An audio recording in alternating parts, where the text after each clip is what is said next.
The Hall of Infinite Accord smelled like ozone and arrogance.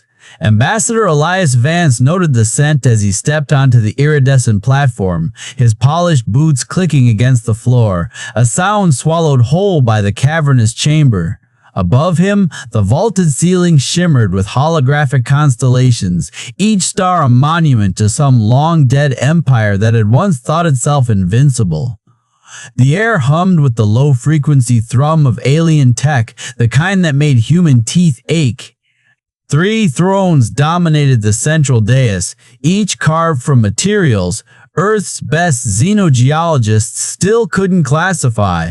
The Vextari delegation occupied the leftmost seat, their chitinous limbs folded in perfect stillness, compound eyes reflecting the dim light like fractured glass.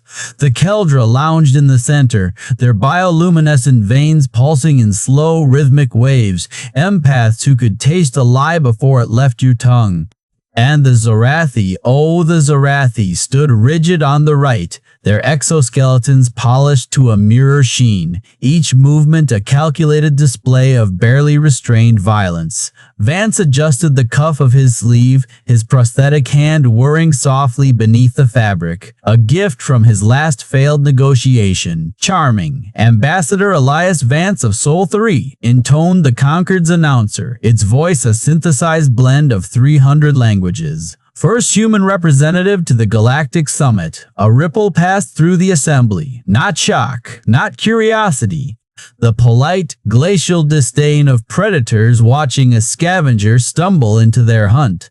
The Vextari ambassador, Tvek, was the first to break protocol. This is the specimen your species offers. The word slithered from its mandibles, dripping with amusement. A damaged mammal with a machine for a limb? Vance smiled. Not the tight diplomatic thing had practiced in the mirror, but the lazy, unguarded grin of a man who'd long since stopped caring about first impressions. Prosthetics are fashionable where I'm from, but if you'd prefer, I can take it off. I've been told my stump makes a fantastic paperweight. Then laughter, sharp and startled, bursting from the Keldra delegation like a misfired pulse rifle. Their ambassador, a willowy figure with skin like liquid silver, pressed a delicate hand to their chest. "Oh, Chaos Bringer," they murmured, their voice a melody of genuine delight. "You are not what our models predicted." The Zorathi warlord Crix snarled, his claws flexing. "This is a waste of time. Humans lack the neural sophistication for true diplomacy. Their pheromonal signals are primitive." "Ah," Vance said, rocking back on his heels, "but are they predictable?" Another beat of silence. The Concord's central AI, a floating sphere of shifting fractals, pulsed ominously. Analysis. Human emotional output does not conform to known xenopsychological frameworks. Proposed hypothesis. Defective specimen. Vance's grin widened. Defective. He could work with that. Defective. He could work with that. Devek rose, its carapace clicking as it descended the dais. "Let us test this theory." It extended a segmented limb, the gesture unmistakable, a ceremonial handshake, the universal first move in the galaxy's oldest game. Vance didn't hesitate. His flesh and blood palm met chitin, his fingers curling in a grip firm enough to convey confidence, loose enough to avoid challenge. Standard diplomatic training. What happened next wasn't. The ambassador recoiled as if burned, its ocular lenses flickering erratically. "Impossible," it hissed. "Your biochemical signals, they are contradictory." Vance blinked. "Sorry, was I supposed to salivate? Growl? We usually just say hello." The Keldra ambassador leaned forward, their luminescence flaring. "Fascinating. Your pheromones broadcast both aggression and trust. Your microexpressions display tension, yet your pulse remains steady. It's chaotic." Crick's Warmind AI emitted a low, distressed whine. "Calculation error. Human threat assessment inconclusive. Recommend tactical withdrawal." Vance stared at his own hand, then at the aliens now regarding him like a live grenade. Had spent a decade failing at diplomacy because he couldn't play by their rules. Turns out he didn't have to. The game had just changed, and nobody had told the aliens. The grand reception hall of the Concord hummed with the low-frequency vibrations of alien speech, a sound like glass scraping against bone. Ambassador Elias Vance adjusted the cuff of his prosthetic hand, polished titanium, a gift from Earth's military after the disaster on Tau Ceti IV, and tried not to sweat through his formal jacket. Around him, the three dominant species of the galaxy moved in choreographed orbits, their interactions precise as chemical reaction. The Vexthari delegation clustered near the central dais, their chitinous exoskeletons refracting the chamber's bioluminescent lighting into geometric patterns. Tevek, their lead negotiator, watched Vance with all four obsidian eyes. The Keldra drifted between groups, their feathery sensory tendrils twitching as they siphoned emotional resonance from the air. And the Zorathi, hulking, armored in scar tissue and pride, stood apart, their war-mind AIs whispering tactical assessments into neural implants. Vance took a sip of something that tasted like ozone and regret. Just survive the night, he told himself. Then they can ship me back to Earth with the rest of the diplomatic failures. A shadow fell across him. Tevek had approached without sound as Vexthari did. Up close, their carapace gleamed like oil on water, their scent glands releasing the faintest trace of dominance pheromones, standard first contact protocol. Ambassador Vance, Tevek intoned, their voice synthesized through a throat implant. Your species' inclusion in these proceedings is unprecedented. Vance forced a smile. We're full of surprises. Tevek extended a forelimb, the chitin parting to reveal a cluster of sensory pads. A ceremonial greeting. Across the hall, Vance noticed the Keldra's tendrils stiffen in anticipation. The Zorathi commanders paused their drinks. They're testing me, he realized. He reached out with his flesh hand. Human protocol demanded skin contact and clasped Tevek's limb. The effect was instantaneous. Tevek's neural implants emitted a sharp crackle, their posture locking rigid. Vance felt the alien's grip spasm, the sensory pads flaring hot against his palm. A flicker of something like panic crossed Tevek's compound eyes. Behind them, a Vexthari aide dropped a data slate, the sound like a gunshot in the sudden silence. Vance yanked his hand back. Did I? Tevek staggered, their carapace plates rippling in distress. Your biochemical signature, they hissed. It's contradictory. Vance stared at his own palm, damp with sweat and whatever pheromones humans leaked during stress. Is that bad? Across the chamber, a Keldra observer made a high-pitched keening noise, their tendrils lashing like snakes. Chaos, they whispered. Beautiful, unfiltered chaos. The Zorathi commander, a brute named Crix, snarled and activated his war mind implant. The AI's voice grated through his vocal modulator. Threat assessment inconclusive. Human physiological response patterns do not conform to known aggression or submission paradigms. Recommend tactical withdrawal. Crick's nostrils flared. Run the analysis again. Recalibrating. Error. Human microexpressions simultaneously indicate fear, camaraderie, and amusement. Probability of deception, 98%. Probability of sincerity, 97%. Conclusion. Systems compromised. Vance blinked. Amusement? He hadn't laughed in years. Tevek recovered first, their voice tight. A fluke. Your species' primitive biology must lack the refinement to, Vance, on instinct, clapped a hand on Tevek's shoulder. The Vexthari ambassador shrieked, a sound like grinding metal, and recoiled. Their neural implants sparked, emitting thin curls of smoke. The Keldra observers swayed, their empathic networks overloading as they tried to parse the storm of oxytocin, cortisol, and sheer human awkwardness radiating off Vance. Sorry, Vance said, too loud. Cultural habit. We do that. To friends or enemies, sometimes both. Vexthari aides scrambled to reboot Tevek's systems. Keldra diplomats hyperventilated into filtration masks. The Zorathi Warmind AI began reciting prime numbers in a loop. They can't read me. Not the way they read each other. Not the way they'd spent centuries perfecting. Humanity's messy, contradictory biology. The adrenaline spikes masking genuine warmth. The fear hidden behind a grin was breaking their systems like a virus. Tvek finally stabilized, their voice a rasp. This is not overhuman, Vance exhaled. For the first time in his career, he wasn't the one outmatched. He grinned, looking forward to it. Across the hall, the Keldra were taking notes. The Zorathi were recalibrating their AIs. And the Vexthari looked afraid. The game had just changed, and nobody had told the aliens. The chamber hummed with the low, discordant frequencies of alien speech, sharp Vexthari consonants, the melodic ripple of Keldra harmonics, the guttural growls of Zorathi war cant. Ambassador Elias Vance moved through it all like a man wading through a storm, his every step sending ripples through the fragile equilibrium of the summit. His prosthetic hand, sleek, black, and utterly unreadable, glistened under the ship's ambient lighting as he clasped the shoulder of a Keldra delegate. A simple gesture of solidarity, one had used 100 times before.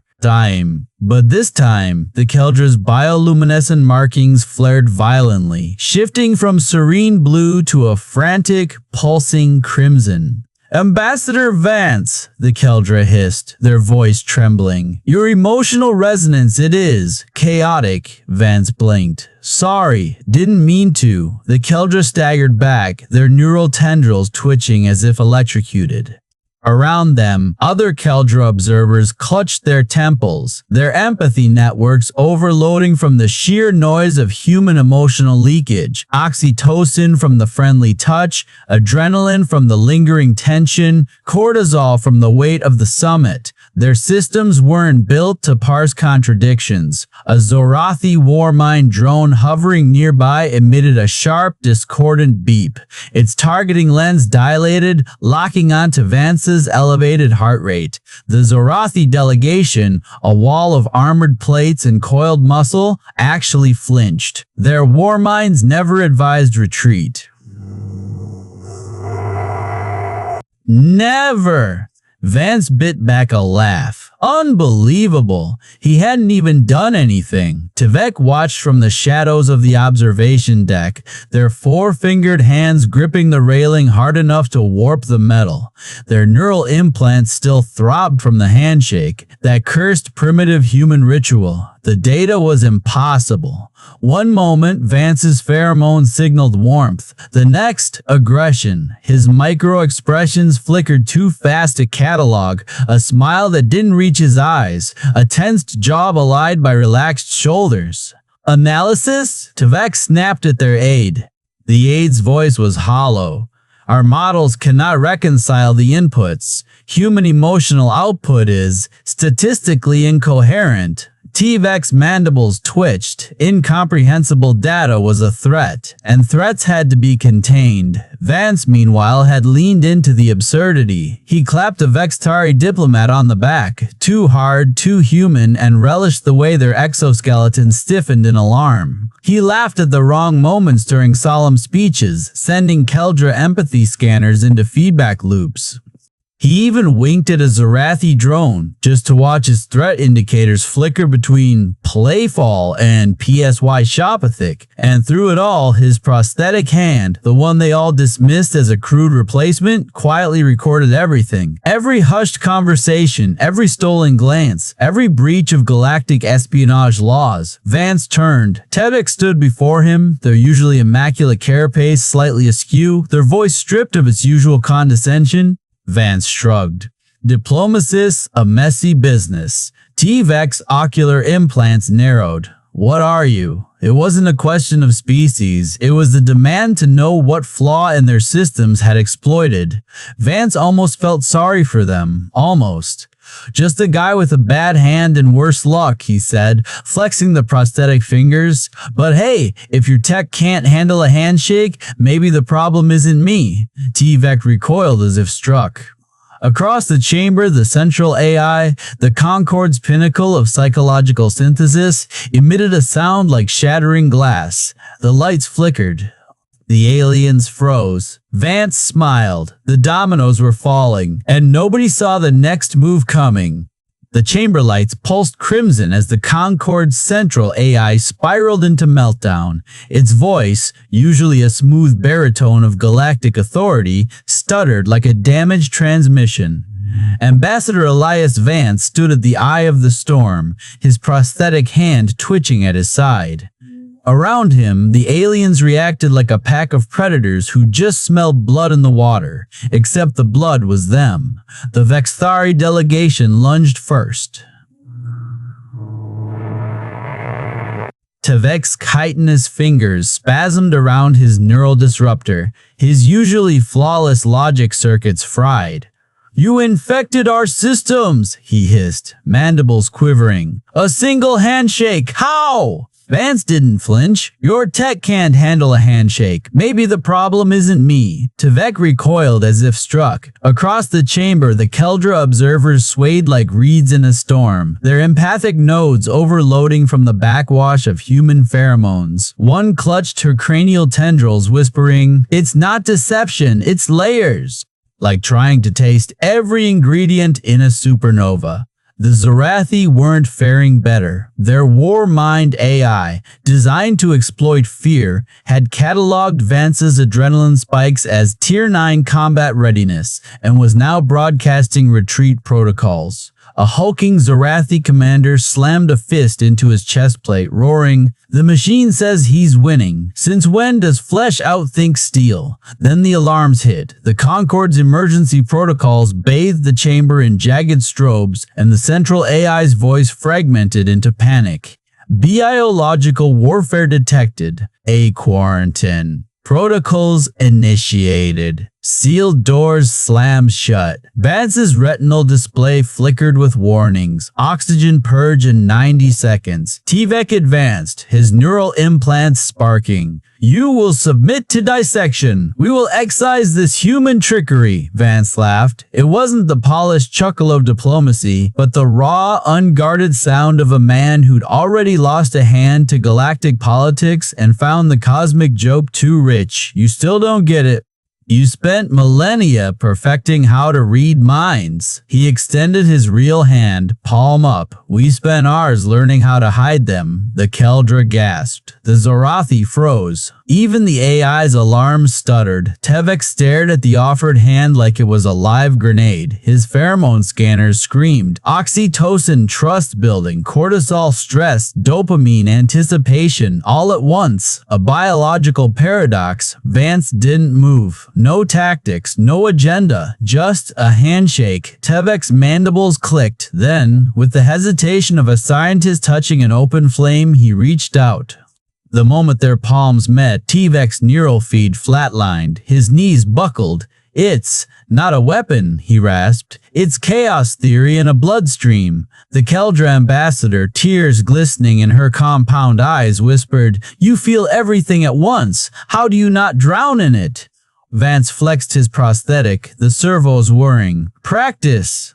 Above them, the central AI emitted a sound like a dying star. Conclusion: Human PSY, ecological profiling, I am possible. Recommendation: CE, ALS analysis. The chamber doors hissed open. The oxygen purge aborted. And in that suspended second, the galaxy's unshakable truth cracked. Humanity couldn't be played. Because to beat the house, you had to understand the game. And humans? They'd written the rules. The silence in the chamber was thicker than the atmospheric shielding of a Zorathi dreadnought. Every alien eye, compound, monocular, and everything in between was locked onto Ambassador Elias Vance as he stood at the center of the Concorde's fractured stage. His prosthetic hand, still outstretched from the aborted handshake with Tevek, gleamed under the sterile light. "You spent millennia perfecting how to read minds," Vance said, his voice steady despite the adrenaline humming in his veins. "We spent hours learning how to hide them." Devik's neural implants flickered erratically, casting jagged shadows across his chitinous face. "This is not hiding," the Vextari hissed. "This is chaos." Vance smiled. Not the practiced diplomatic curve had used in 100 failed negotiations, but something raw and human. Same difference. Across the chamber, the Keldra delegation swayed like reeds in a storm, their empathic nodes pulsing with overload. One of them, High Observer Livia, pressed trembling tendrils to her cranial vents.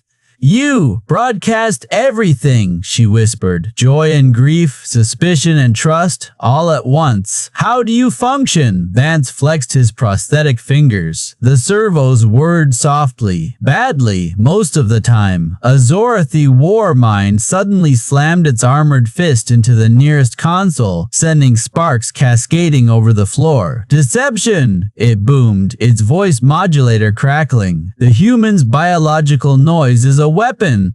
"Our predictive matrices cannot, Vance interrupted, stepping forward, "because you built them to exploit fear. But fear's only half of us." He tapped his temple. "The other half? Stubbornness. And right now, I'm very stubborn." The chamber's central AI, still recovering from its earlier meltdown, projected a shaky hologram of the Galactic Accords, specifically Article 7, which prohibited the use of xenopsychological profiling in negotiations. Vance's prosthetic hand split open with a quiet click, revealing the tiny recorder inside. "Evidence," he said, "of your violations. For 300 years, you've been dissecting every species tells, every microexpression, every pheromone spike. But you never stopped to ask, what if someone wanted you to see?" Tvek's mandibles twitched. "A gambit." Vance nodded. "We knew we couldn't beat your systems,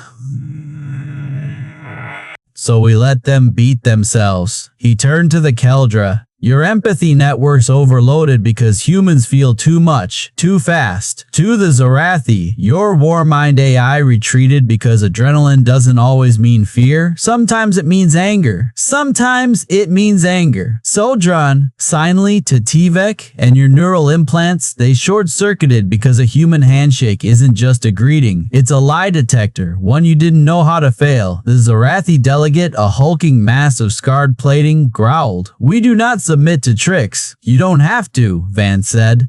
He reached into his jacket and withdrew a single data crystal.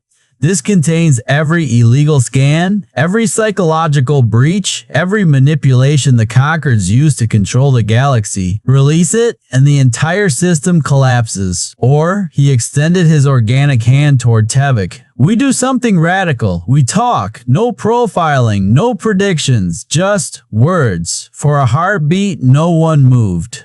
Then Livia stepped forward, her tendrils weaving through the air like living smoke. The Keldra, vote for words. The Zorathi Warmind's optics dimmed. The Zorathi, withdraw. It turned sharply, its armored plates screeching, and stormed from the chamber. That left Tvek. The Vextar's neural implants flickered one last time before powering down completely. "You understand what you ask," he said quietly. "To dismantle our greatest advantage?" Vance's hand remained outstretched. "I'm asking for a fair game." Tvek stared at the human's palm, calloused, scarred, utterly unreadable, and did the one thing his species had never done in recorded history. He surrendered. His chitinous fingers closed around Vance's. Vance exhaled. The silence in the Concord's central chamber was thicker than the atmospheric shielding around a dying star. Ambassador Elias Vance stood at the heart of it, his prosthetic hand still extended, Tvek's chitinous grip locked around it like a vice. The Vexthar's 4 eyes, usually sharp with calculation, were dilated, their neural implants flickering erratically. Across the chamber, the Keldra delegation swayed in unison, their empathy nodes pulsing an unstable violet. The Zorathi Warmind's holographic avatar had frozen mid-sentence, its tactical subroutines caught in an endless loop of reassessment. And then, like a dam breaking, the tension shattered. "You broke us," Tavik hissed, his voice stripped of its usual precision. His mandibles twitched. A tell Vance had learned meant disbelief. Not with weapons, not with strategy, with this. He shook their joined hands, as if the motion could dislodge the truth. Vance allowed himself a small, weary smile. "No. You broke yourselves." He flexed his fingers, the synth skin of his prosthetic creaking faintly. "You built an empire on reading minds. We just reminded you what happens when you forget how to listen."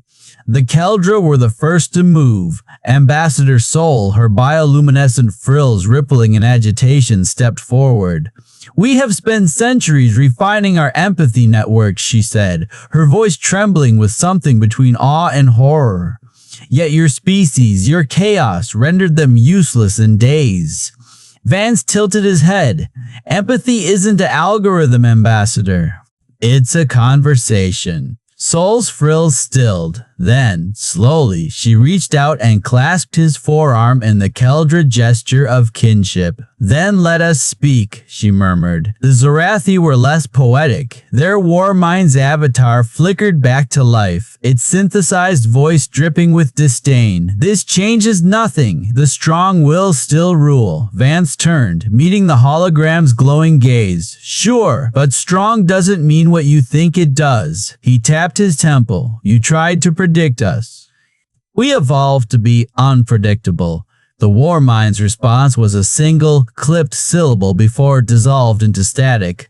By the time the emergency summit reconvened, the terms were already drafted. Humanity would serve as neutral arbiters in all future interstellar disputes. The Concord's xenopsychological weapons, every pheromone database, every microexpression library would be dismantled. And in a move that made Tavik's neural implants spike with residual frustration, handshakes were formally recognized as a protected diplomatic gesture. "This is insanity," the Vextari ambassador muttered, staring at the treaty scroll. "You're institutionalizing chaos." Vance shrugged. "We're institutionalizing honesty." He leaned in, lowering his voice. "Here's the thing, Tavik. You spent millennia trying to crack the code of every species you met. But humans?" He grinned. "We don't have a code, just hands." He held his out again.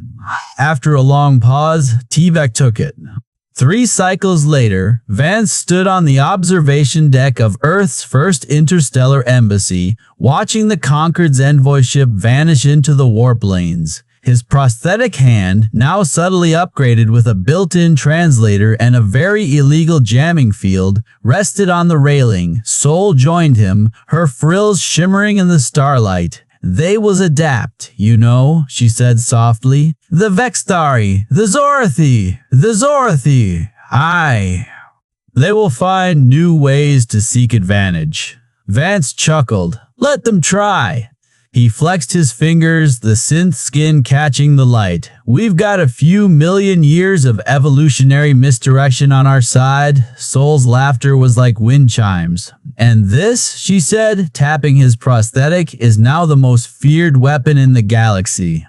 Vance looked down at his hand, the one that had ended an arms race without firing a shot. "Nah," he said, "it's just a handshake." And somewhere, in the depths of the cosmos, 1,000 alien analysts shuddered.